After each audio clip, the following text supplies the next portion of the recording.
ఈరోజు Adoni sub registrar కార్యాలయంలో భారీగా రిజిస్ట్రేషన్ జరుగుతున్నదని, ఆ రిజిస్ట్రేషన్స్ సందర్భంగా అక్రమంగా రిజిస్ట్రేషన్ చేసుకోవడానికి వచ్చినటువంటి వ్యక్తుల దగ్గర నుంచి అక్రమంగా డబ్బులు వసూలు చేస్తున్నారని మాకు రాబడినటువంటి కర్నూలు ఏసీబీ డిఎస్పీ గారికి, డిఎస్పీ ఆఫీస్కు వచ్చినటువంటి నమ్మకమైన సమాచారం మీద ఏసీబీ డిఎస్పీ అయిన నేను మరియు మా సిబ్బంది ఈరోజు ACB Kurnool Adoni sub registrar office మీద సాయంత్రం 5:15 ఆకస్మికంగా దాడులు జరిపినప్పుడు, ఆ దాడులలో సబ్ రిజిస్ట్రార్ ఆఫీస్ నందు సబ్ రిజిస్ట్రారు మరియు ఒక రెగ్యులర్ ఎంప్లాయీ కాకుండా 3 డాక్యుమెంట్ రైటర్సు, 4 ఆ డాక్యుమెంట్ రైటర్స్కు అసిస్టెంట్సు మరియు 2 ప్రైవేట్ పర్సన్స్, వీళ్ళందరూ కూడా ఈ రెగ్యులర్ ఎంప్లాయీస్ కాకుండా వీళ్ళంతా కూడా అక్రమంగా లోపల ఉండడం జరిగింది. వాళ్ళందరినీ కూడా తనిఖీ చేసినప్పుడు తర్వాత ఆఫీస్లోని వివిధ రూమ్స్ను, వివిధ ప్రదేశాలను తనిఖీ చేయగా అక్రమంగా మాకు ఇప్పటికీ సుమారు 1,18,700 రూపాయలు అనధికారికమైనటువంటి డబ్బు లభించడం జరిగింది. ఇదంతా కూడా వాళ్ళు దీనికి ఎటువంటి ఆధారాలను చూపలేకపోయినారు ఇప్పటి వరకు. సో దీని మీద మేము కూలంకషంగా ఇంకా ఎంక్వైరీ చేసి ఇంకా ఏదైనటువంటి అమౌంట్ ఏదైనా దొరికినట్లయితే అనధికారికమైనటువంటి అమౌంట్ దీన్నంతా కూడా సీజ్ చేయడం జరుగుతుంది. దీని మీద ఎంక్వైరీ చేసి తగిన రిపోర్టును, దీనికి సంబంధించిన రిపోర్టును సంబంధిత శాఖకు, మా హెడ్ ఆఫీస్కు సంబంధిత శాఖలకు పంపించి తదుపరి చర్యలు తీసుకోవడం జరుగుతుంది.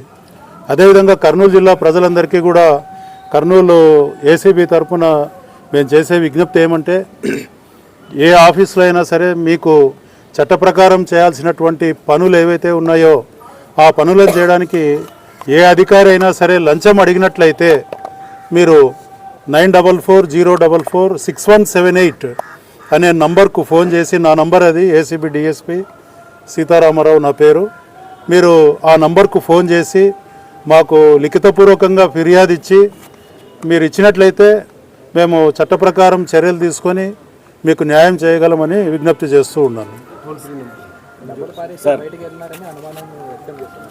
ఏమండి? అదే సార్, ఇంకోటి సార్,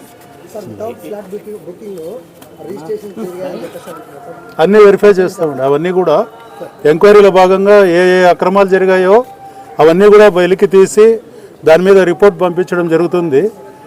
దాని మీద తగిన శాఖాపరమైనటువంటి చర్యలు తీసుకోవడం జరుగుతుంది.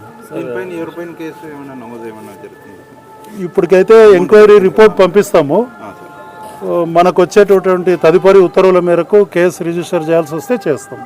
సార్, ఏసీబీ రైడ్స్ జరగడానికి ముందుగానే ఇక్కడికి ఇన్ఫర్మేషన్ వస్తుంది సార్. ఏసీబీ వాళ్ళు వస్తున్నారనే విషయం గతంలో చాలాసార్లు ఇక్కడ తెలిసిపోయింది కాబట్టి వాళ్ళు లీవ్ పెట్టి వెళ్ళిపోయినారు. ఈ రోజు రావడానికి కారణం అంటే కంప్లైంట్ వచ్చిందా, లేకపోతే మీరు ఆకస్మిక తనిఖీల మీద వచ్చినారా? ఇది మొదటి నుంచి కూడా కొంత ఇన్ఫర్మేషన్ ఉందండి, ఇక్కడ ఎక్కువ జరుగుతోందని. ఈరోజు కూడా మాకు ఒక ఖచ్చితమైన సమాచారం దీని మీద ఉండింది. మీరు అన్నట్లుగా గతంలో ఇన్ఫర్మేషన్ వచ్చిందేమో నాకు తెలియదు, కానీ ఈరోజైతే పట్టుబడడం జరిగింది కదా. ఈరోజైతే పట్టుబడడం జరిగింది. ఆఫీస్ వరకే చేస్తారా, వాళ్ళ ఇళ్ల మీద కూడా ఏమైనా చేసే అవకాశం ఉందా సార్? ఇప్పుడైతే ఇళ్ల మీద ఏం లేదండి. ఇప్పుడు ఇది ఆకస్మిక తనిఖీ కాబట్టి ఇది ఇళ్ల మీద చేసేటటువంటిది కాదు. అనధికారికంగా అమౌంట్ దొరికింది సార్. అవునండి. ఆ అమౌంట్ వాళ్ళ దగ్గర ఉంది కాబట్టి అనధికారికంగా వాళ్ళ మీద ఏమైనా కేసు నమోదు చేస్తున్న వాళ్ళ దగ్గర. ఇప్పుడు ఇది అంటే ఈ ప్రొసీజర్లో ఆకస్మిక తనిఖీలో కేసు ఇప్పుడు ఇది రిజిస్టర్ చేయబడదు. ఇదంతా కూడా మేము ప్రూవ్ చేసి ఇది అనధికారికమైనటువంటి అమౌంట్, ఇది లంచాలుగా తీసుకున్నది అని చెప్పి మేము రుజువు చేసి రిపోర్టు పంపించిన తర్వాత వచ్చే ఉత్తర్వుల మేరకు ఖచ్చితంగా కేసు రిజిస్టర్ చేయడం జరుగుతుంది. Toll free number